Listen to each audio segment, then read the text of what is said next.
أعوذ بالله من الشيطان الرجيم بسم الله الرحمن الرحيم السلام عليكم ورحمة الله وبركاته.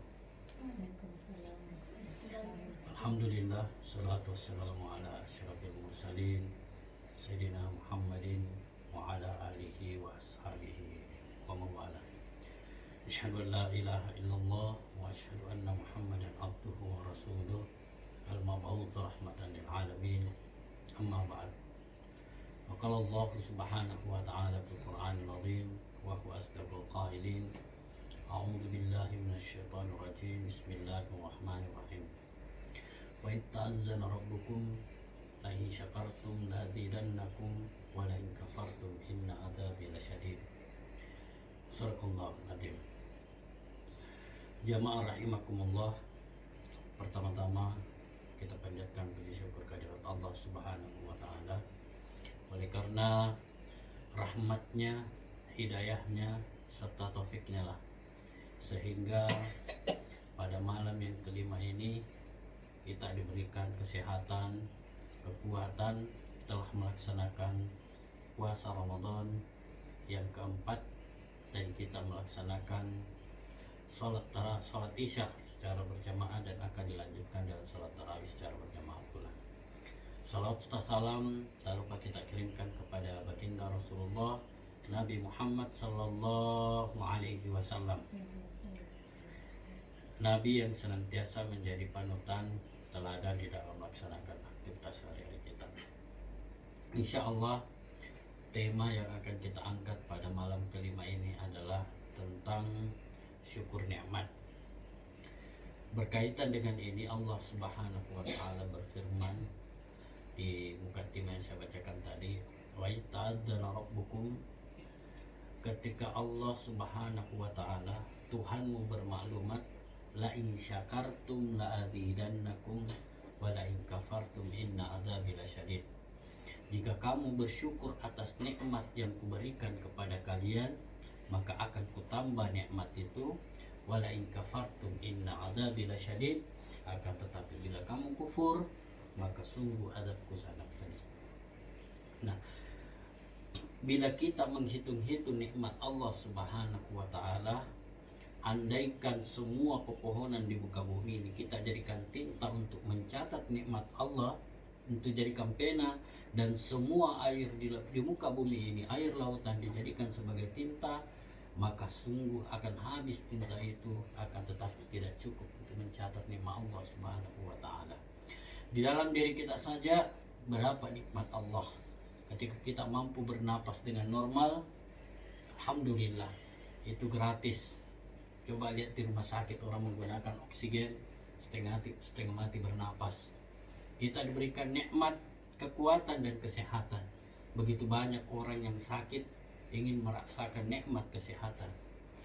Kemudian selanjutnya adalah nikmat keluarga, nikmat harta benda. Nikmat keluarga seperti orang tua kita.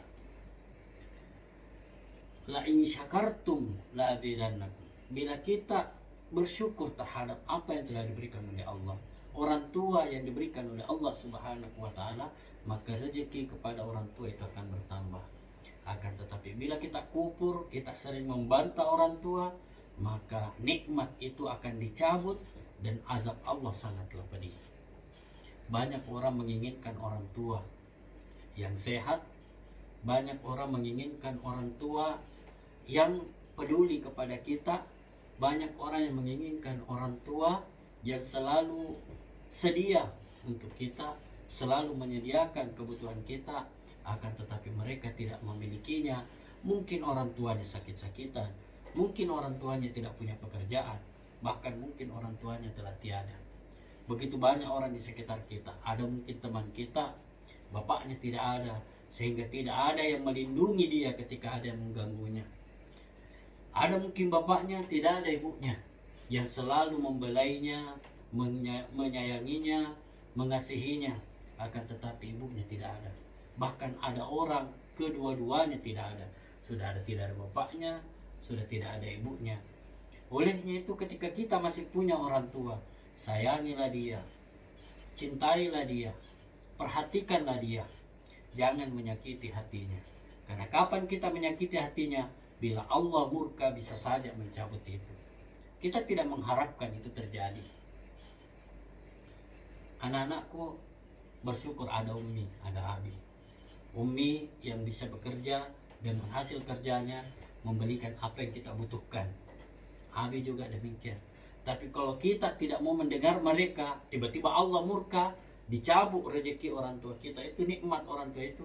Kalau tiba-tiba orang tua kita tidak ada, kita mau apa? Mau bergantung kepada siapa? Mau bergantung kepada oma? Mau bergantung kepada opa? Mau bergantung kepada nenek ambo? Kita mau apa? Beda orang lain, beda kakek dengan orang tua langsung kita ketika melindungi kita. Tapi kalau kita sering membantah, sedikit-sedikit kita bantah, sedikit-sedikit kita marah, apa yang akan kita dapatkan? Coba lihat orang di jalanan pemulung. Mereka melakukan seperti itu karena orang tuanya tidak mampu mencarikan rezeki untuk membelikan apa yang kita butuhkan. Kalian mau seperti itu dengan tidak mensyukuri orang tua yang ada sekarang. Ada orang tuanya setengah mati bekerja di luar untuk membeli sesuatu saja, dia setengah mati mencarikan untuk anaknya. Ada kisah tragis anak-anakku sekalian. Ada seorang ibu yang mencintai anaknya. Anaknya seenaknya saja meminta apa yang diinginkan. Suatu waktu anaknya ini menginginkan daging, makan daging di hari Idul Adha, dan memohon kepada ibunya agar diadakan daging itu. Sehingga apa yang terjadi? Ibunya tidak mampu berkorban, sehingga ibunya pergi antri untuk mendapatkan bantuan daging, pembagian daging. Apa yang terjadi anak-anakku sekalian? Karena dia memaksa ibunya sayang kepada anaknya, dipaksakan dirinya pergi untuk ikut antri. Tapi ternyata takdir Allah berkehendak lain. Ibunya meninggal diinjak-injak karena antrian begitu padat, sehingga anak itu menyesal seumur hidup. Karena orang yang meninggal tidak bisa dibangkitkan. Maka bersyukurlah kita semuanya, orang tua kita masih hidup.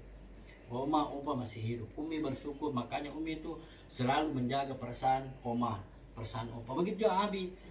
Orang tua Abi masih hidup. Nenek mama, nenek ambo selalu menjaga perasaan mereka. Karena kenapa? Itu tadi, kusyukuri itu. Karena kapan mereka murka, kapan mereka tidak ada, kita memohon kepada siapa lagi? Sama juga saya lihat anak-anakku semua lebih takut kepada Abi daripada Umi. Saat selesai sholat, seharusnya yang harus dipegang tangannya, dicium, diminta berkahnya itu adalah Umi, bukan Abi. Malah ada yang tidak pergi salim sama Umi. Mau marah sama Umi, sampai kapan mau marah? Sampai kapan? Kalau tiba-tiba Allah mencabut nyawanya, kita tidak mau ya. Orang yang kita sayang seperti itu. Tapi kalau tiba-tiba, kita tidak tahu. Ya, Umi kan dokter baru-baru ada dokter meninggal dunia. Masih muda, lebih muda dari Umi. Jangan berpikir seperti itu. Seharusnya kita selalu berkata-kata lembut kepada Umi. Apa yang diinginkan Umi, apa yang kalian inginkan, kita saling berusaha untuk memenuhi. Tapi kalau sedikit-sedikit tidak, sedikit-sedikit apa dan sebagainya dan sebagainya. Bertingkah macam-macam. Kalau Allah mencabut nikmat itu, kalian mau apa? Mau memohon kepada siapa? Memohon kepada Oma. Lihatlah Rehan, tidak sama orang tuanya. Kadang dimarahi walaupun sebenarnya mungkin bukan salahnya. Perhatiannya tidak sama dengan perhatian Abi dengan Umi kepada kalian. Kalian mau tinggal di sana karena tidak suka dengan Abi dengan Umi yang kadang marah, kadang menasihati. Padahal Umi itu adalah merupakan nikmat Allah yang tak terhitung nilainya. Makanya sayangilah mereka, cintailah mereka. Ini baru nikmatnya yang berupa Umi dan Abi. Belum lagi rezeki yang lain. Jamaah rahimakumullah. Olehnya itu, mari kita evaluasi diri kita, diri anak-anakku semua. Jangan sedikit-sedikit mojo, sedikit-sedikit marah, hanya karena tidak sesuai dengan keinginan kita. Karena bisa saja keinginan kita itu tidak baik bagi diri kita, dan belum tentu yang tidak baik menurut kita itu baik bagi Allah Subhanahu wa taala. Nah, ini yang biasa terjadi kepada anak-anakku semua. Mau Sipa, mau Zaki, mau Zakwan, terkadang seperti itu. Membantah Abi, mungkin tidak terlalu berani bantah Abi tapi Umi, padahal sebenarnya lebih baik dibantah Abi daripada Umi. Ada penceramah kemarin malam itu ya terkait dengan berbakti kepada orang tua. Begitu susahnya orang tua, mulai dari mengandung, melahirkan, begitu beratnya perjuangan seorang ibu. Akan tetapi kalau diceramai ini baru tidak dilaksanakan dalam kehidupan sehari-hari, apalah artinya? Olehnya itu, tetesan darah ketika orang tua melahirkan itu, setetes saja itu tidak bisa kita bayar seumur hidup. Walaupun kita menggendong Umi kemanapun dia mau pergi, itu belum bisa membalas semua yang telah dilakukan ibu. Pernah suatu waktu ada seorang sahabat, dia kemanapun dia pergi haji, ibunya dia gendong, keliling tawaf dan sebagainya. Setelah itu anak itu datang kepada Nabi, ya Rasulullah, saya mau bertanya, saya memandikan ibu saya menyuap ibu saya menggendong ibu saya ketika dia tawaf kemanapun dia pergi. Apakah sudah lunas utangku kepada ibuku ketika mulai dari mengandungku sampai melahirkan sampai mendidiknya? Apa kata Rasulullah? Semua yang kamu lakukan itu, mulai dari menyuapi, memandikan, kemudian menggendong orang tua kemana dia inginkan, itu belum bisa membalas setetes darah ketika orang tua kita melahirkan. Nah, bukan cuma setetes ketika orang tua melahirkan, berdarah-darah. Belum lagi mengandungnya. Ada ustaz tadi malam itu bagaimana menggambarkan orang yang hamil itu kemanapun dia pergi selalu menggendong kelapa, pergi pup, pergi tidur, kemanapun selalu menggendong kelapa. Nah, durhaka sekali kita. Coba-coba ada kelapa di luar saat itu saja kemana pun pergi, begitu susahnya. Olehnya itu, syukurilah dengan keberadaan orang tua kita. Ucapkan pertama alhamdulillah, itu cara syukur. Kemudian yang kedua adalah bagaimana kita memperhatikan keinginan orang tua kita, menjaga perasaannya. Kemudian yang ketiga adalah bagaimana kita saling mengingatkan kepada kita. Lebih dan kurang yang mau dimaafkan. Wallahu muwaffiq ila aqwamit thoriq. Assalamualaikum warahmatullahi wabarakatuh. Waalaikumsalam warahmatullahi wabarakatuh.